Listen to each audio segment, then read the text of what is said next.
President Biden wrote an op-ed in the New York Times. He's been writing a lot of op-eds recently. Let's go ahead and put this up on the screen. And Saagar, I want to read a little bit of this, and then I want to get your reaction to it. So his whole thing here, the headline is, President Biden, what America will and will not do in Ukraine.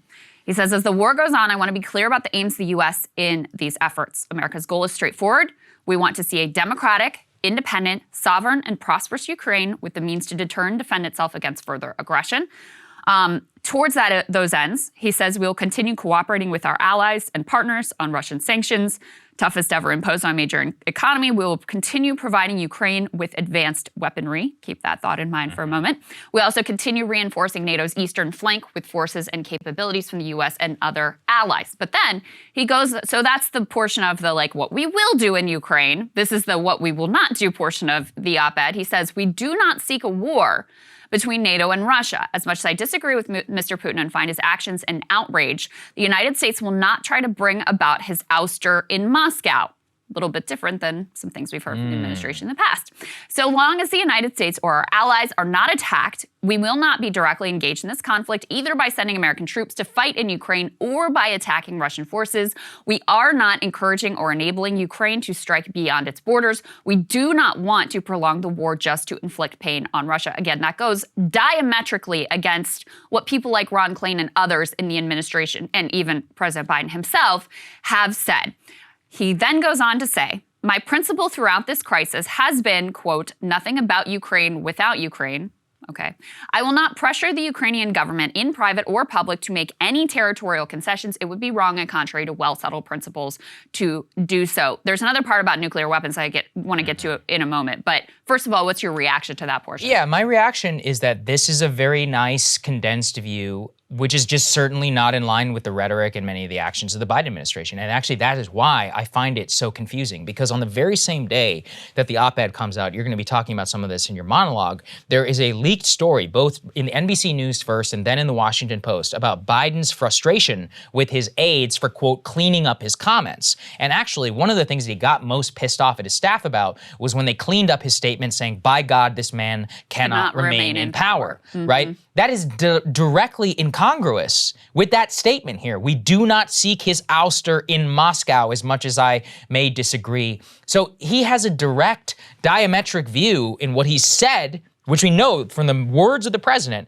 and now the vetted, edited words of the president here in the op-ed. So which is it? What is the policy of the United States? Now, I defer, as always, both under Trump and Biden, that the words of the president are policy. The president of the United States is a democratically elected leader of this country. And so, unfortunately, I think in this case, President Biden has made his preference very clear. Also, there's no indication, actually, that he is pressuring Ukraine in any way in order to seek a peace deal. Now, well, and actually, I mean, part of what he says here basically indicates that. I mean, when he says that I will not pressure the Ukrainian government to make any territorial concessions, it would be wrong and contrary to well-settled principles to do so. That sounds like a very nice principle to hold to, but what it actually means is that you are not pushing for peace. That puts you on the opposite side of, say, France and Germany. So it's basically the U.S. and the U.K. And remember, there was a report that from Ukrainian Pravda that when Boris Johnson, Prime Minister of the UK, went to Kyiv, he went specifically to deliver the message that even if you want to negotiate, we are not ready for this war to end. What we want is for you to continue to bleed Russia, to continue to weaken Putin, and that is ultimately our goal in the conflict. That is consistent with leaks that came out of the administration of senior level officials who said they basically see that as the only end game in sight. That goes directly against, I mean, that's consistent with what Biden himself has said now multiple times about he can't remain in power, consistent with what Ron Klain says, we don't want to give Putin an off-ramp. So even in the niceties of this op-ed, it's made very clear that on the one hand, they say, okay, we don't want a war between NATO and Russia.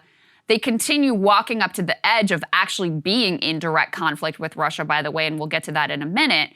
But then they also say, we don't actually want to negotiate an end to this thing. I think there's a way to square it, too, by saying you support Ukraine. By the way, I do think it's up to the Ukrainians. You know, like, they get to decide. It's up to them. They can fight if they want to. If not, whatever territorial concessions, it's literally on them. If they want to fight until the bitter end, you know, that's on you. But what I think what's important that the French and the German are doing, or French and Germany are doing, is they're not pressuring Ukraine, Krystal. They're calling Putin. They're calling Putin and trying to open Right. up the space for Putin actually to come to the table. I think Biden should get on the phone. Even better, honestly, go meet in a neutral country, whatever, Helsinki, Iceland, wherever those places. I think Reykjavik was just technically halfway, and that's where they met during the Cold War.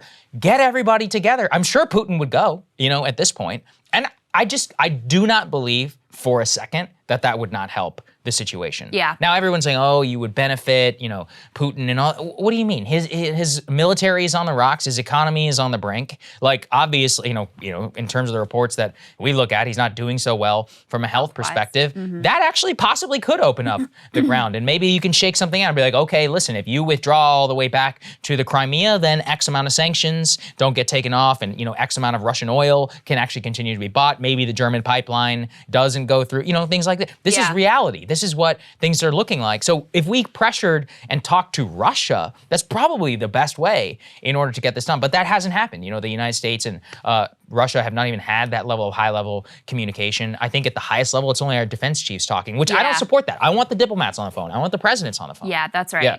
Even what you said, though, about we should leave it up to the Ukrainians is a little bit complicated, because the only reason they're in this fight is because of our weaponry. So we shouldn't pretend like we don't have direct interest in what happens here and how long this goes on. The administration has calculated, and it's clear from their words and also from their actions and the, advanced weaponry, that they continue to escalate, and the support they continue to provide, escalating support in terms of intelligence capabilities. It's very clear they have calculated what they think is in the U.S.'s best interest is for this war to continue indefinitely and to sort of bleed Putin dry and hope that he is, somehow loses power, loses his grip on power. Now, first of all, it is not at all a given that whatever would come after Putin would be better than Putin. So keep that in mind. I just fundamentally disagree that that's what is in the U.S.'s best interest. I think what is in the best interest of the U.S. and the world is avoiding the risk of a direct nuclear confrontation.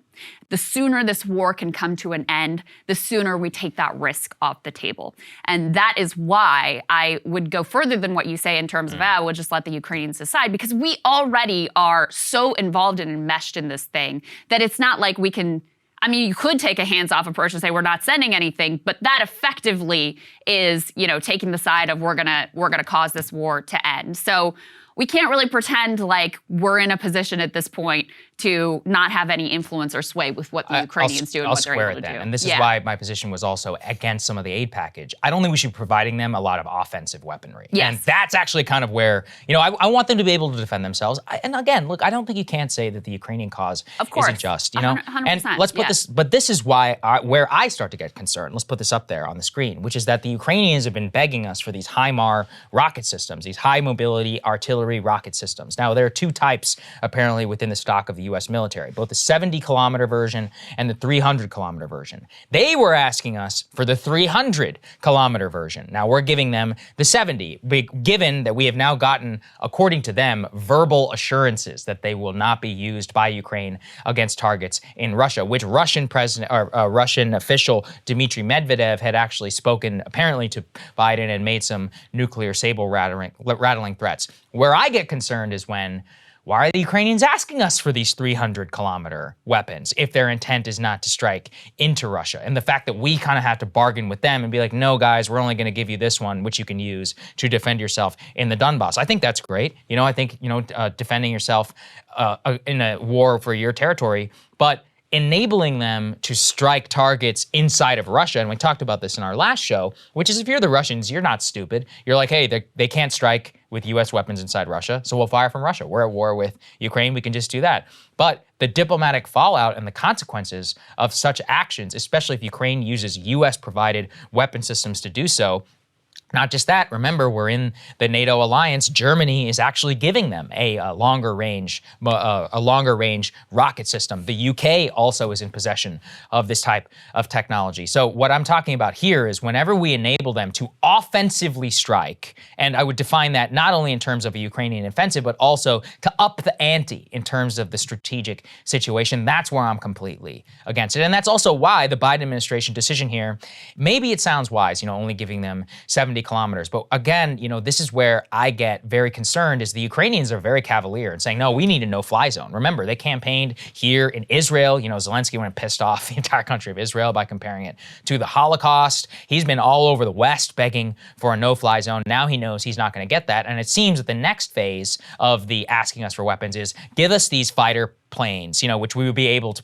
possibly in order to strike into Russia. Give it these systems which would be able to strike into Russia. And that's where we need to draw a much clearer red line. We really do need, I think the president should publicly say to Ukraine, we will never give you anything that will be able to strike into Russia. And unfortunately, we're negotiating this all in some back room because it's appearing as some slight, and you have warmongers here in Washington who think that, the way to bolster Ukrainian defense is to give them stuff which they can use in an offensive way. And right. That is what I'm completely against. Completely agree. Completely against that. And we've also, because this $40 billion aid package was passed so casually, so quickly, with so little public debate, and now with no oversight. Right.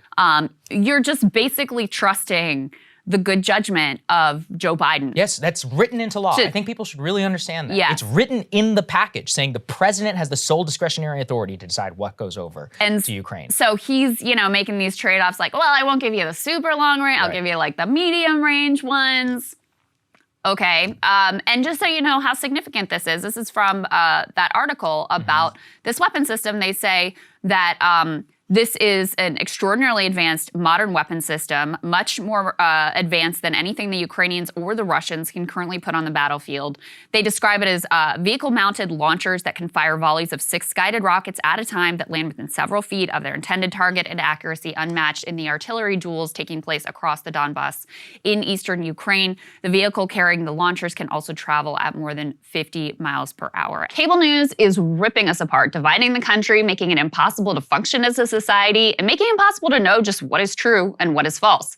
But the good news is they are failing and they know it.